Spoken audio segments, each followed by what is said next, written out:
بسم اللہ الرحمن الرحیم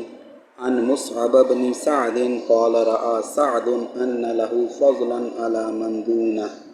فقال رسول الله صلى الله عليه وسلم هل تنصرون وترزقون إلا بضعفائكم رواہ البخاری۔ حضرت مصعب بن سعد رضی اللہ تعالیٰ عنہ سے روایت ہے کہ میرے والد سعد رضی اللہ تعالیٰ عنہ کو اللہ تعالیٰ نے جو خاص صلاحیتیں عطا کی تھیں ان کی وجہ سے ان کا یہ خیال تھا کہ جو غریب اور کمزور قسم کے مسلمان ان چیزوں میں ان سے کم تر ہیں وہ ان کے مقابلے میں فضیلت اور برتری رکھتے ہیں، لہٰذا رسول اللہ صلی اللہ علیہ وسلم نے ان کے اس خیال کی اصلاح کے لیے فرمایا کہ اللہ تعالیٰ کی طرف سے تم لوگوں کی جو مدد کی جاتی ہے اور تم کو جو نعمتیں ملتی ہیں وہ کمزور اور خستہ حال لوگوں کی برکت اور ان کی دعاؤں سے ملتی ہیں۔ اللہ رب العزت کی طرف سے جب کسی بندے کو صلاحیتیں ملتی ہیں، نعمتیں ملتی ہیں، رزق کی فراوانی ہوتی ہے تو بعض اوقات وہ غلط فہمی میں مبتلا ہو جاتا ہے اور وہ یہ سمجھتا ہے کہ یہ جو نعمتیں ہیں اور یہ جو رزق ہے اور رزق کی فراوانی ہے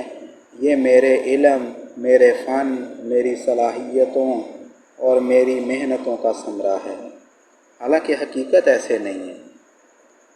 اور بعض اوقات ایسا ہوتا ہے کہ انسان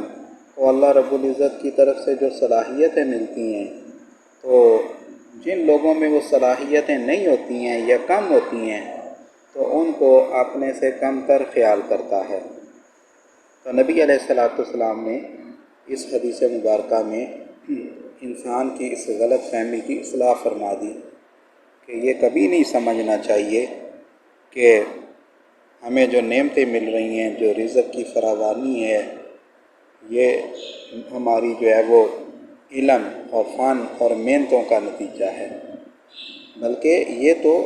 کمزور اور ضعیف لوگوں کی دعاؤں کی برکت سے، ان کی نمازوں کی برکت سے، ان کے اخلاص کی برکت سے اللہ رب العزت عطا فرماتے ہیں۔ چنانچہ ترمذی کے اندر حضرت انس رضی اللہ تعالیٰ عنہ کی روایت ہے کہ نبی علیہ السلام کے زمانہ مبارک میں دو بھائی تھے۔ ایک بھائی جو ہے وہ نبی علیہ السلام کی خدمت اقدس میں حاضر ہوتا، علم حاصل کرتا، دین حاصل کرتا، جبکہ دوسرا بھائی جو ہے وہ پیشہ کرتا،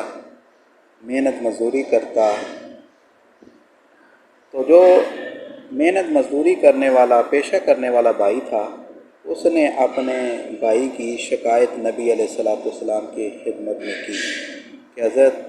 مجھے سارا کام کرنا پڑتا ہے اور وہ جو میرا بھائی ہے وہ آ کے آپ سے جو ہے وہ علم حاصل کرتا رہتا ہے، کام کاج کرتا نہیں ہے۔ تو نبی علیہ السلام نے فرمایا کہ ہو سکتا ہے کہ تمہیں جو رزق دیا جاتا ہو وہ اس کی برکت سے دیا جاتا ہو۔ تو اس لیے انسان کو یہ اپنا جو ہے وہ ذہن درست کر لینا چاہیے اور اس کو یہ خیال نہیں کرنا چاہیے کہ جو کچھ بھی مل رہا ہے مجھے اپنی محنت کی وجہ سے مل رہا ہے، علم کی وجہ سے مل رہا ہے اور میری صلاحیتوں کی وجہ سے مل رہا ہے، اور جو کمزور لوگ ہیں ان کو اپنے سے گھٹیا خیال کرے، ایسا قطعاً نہیں کرنا چاہیے، ایسا قطعاً نہیں کرنا چاہیے، کیونکہ ان کمزوروں کی برکت سے ہی اللہ رب العزت انسان کی مدد اور نصرت فرماتے ہیں اور انسان کو رزق عطا فرماتے ہیں۔ انسان یہ سمجھ رہا ہوتا ہے کہ میں دوسروں کو رزق دے رہا ہوں، اپنے بچوں کو، گھر والوں کو، بوڑھوں کو، کمزوروں کو، لیکن حقیقت میں اللہ رب العزت اس کو بھی ان کمزوروں کی برکت سے ہی رزق عطا فرما رہے ہوتے ہیں۔ اللہ رب العزت سے دعا ہے کہ جو احادیث مبارکہ ہم پڑھیں ان پر ہمیں عمل کی توفیق نصیب فرمائے۔ وما علینا الا البلاغ المبین۔